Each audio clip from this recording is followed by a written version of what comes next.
our channel Learn and Grow Better. If you are new here, don't forget to hit that subscribe button and ring the bell to get notified every time we post a new video. So, are you all ready? Let's get into the video. Today we are going to start the new property, that is identity property. So, let's start the video. अब last two more properties from this chapter is identity property and inverse property. Identity property, इसमें हम दो properties discuss करेंगे. बहुत छोटी छोटी properties है ये, एडिटिव आइडेंटिटी और मल्टीप्लिकेटिव आइडेंटिटी. इनवर्स प्रॉपर्टी में भी अगेन हम दो छोटी प्रॉपर्टीज को डिस्कस करेंगे, additive inverse and multiplicative inverse. अब वेरी फर्स्ट प्रॉपर्टी है एडिटिव आइडेंटिटी. तो ध्यान रखना है, 0 is the additive identity for rational number. तो ये डायरेक्ट क्वेश्चन आता है, एडिटिव आइडेंटिटी बताओ. तो ध्यान रखना है, आंसर क्या होगा? 0. 0 is the additive identity for rational number. When we add 0 to any rational number, the sum is that rational number itself. यानी कि अगर हम कोई भी rational number में 0 ऐड करते हैं तो again we get the same rational number as itself. यानी कि 5/6 प्लस 0 करा हमने तो हमें क्या मिलेगा? 5/6 ही मिलेगा, द नंबर itself. तो ध्यान रखना, 0 इज द एडिटिव आइडेंटिटी. बहुत इंपॉर्टेंट एंड बहुत ईजी प्रॉपर्टी है. नेक्स्ट है हमारी एडिटिव इनवर्स. एडिटिव इनवर्स में क्या है? फॉर एग्जांपल हमने एक रैशनल नंबर लिया और ये रैशनल नंबर हमारे पॉजिटिव साइन के साथ है, और अगर उसी रैशनल नंबर का हम साइन चेंज कर दें, यानी कि अब वो रैशनल नंबर हमारा माइनस में है, तो जब हम इन्हें ऐड करेंगे तो हमें क्या मिलेगा? 0 मिलेगा.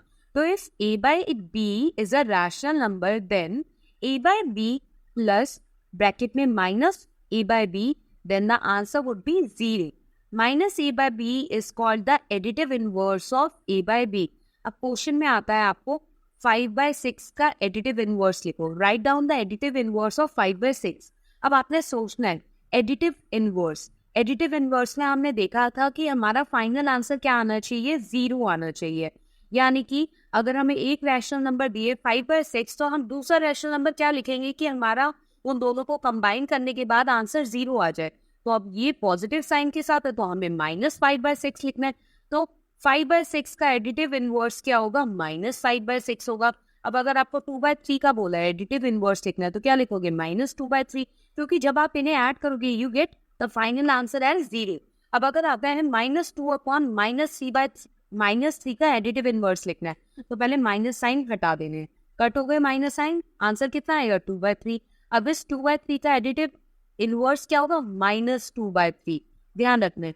अब अगर एक और एग्जांपल लें, -3/6 का एडिटिव इनवर्स लिखना है तो अब यहाँ माइनस में दिए तो अपने रैशनल नंबर को पॉजिटिव फॉर्म में लिखो. 3/6 is the additive inverse of -3/6. इससे रिलेटेड बहुत इजी क्वेश्चन पूछे जाते हैं और मैंने प्रैक्टिस में भी कराए हैं. वो वीडियो भी आपको अच्छे से देखनी है. अगर कोई भी डाउट होगा तो आप जरूर कमेंट सेक्शन में बताओगे. तो आई होप आपको क्लियर हुआ होगा. हमने दो प्रॉपर्टीज डिस्कस करी. वो दो प्रॉपर्टीज है हमारी एडिटिव आइडेंटिटी, एडिटिव आइडेंटिटी. इस केस में 0 हमारी जो है एडिटिव आइडेंटिटी होती है, ये आपको ध्यान रखना है.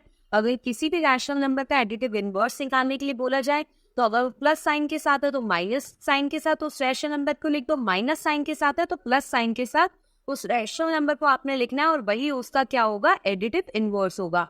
अब लास्ट 2 जो हमारी प्रॉपर्टीज बची है वो हम अपनी नेक्स्ट वीडियो में कवर करेंगे.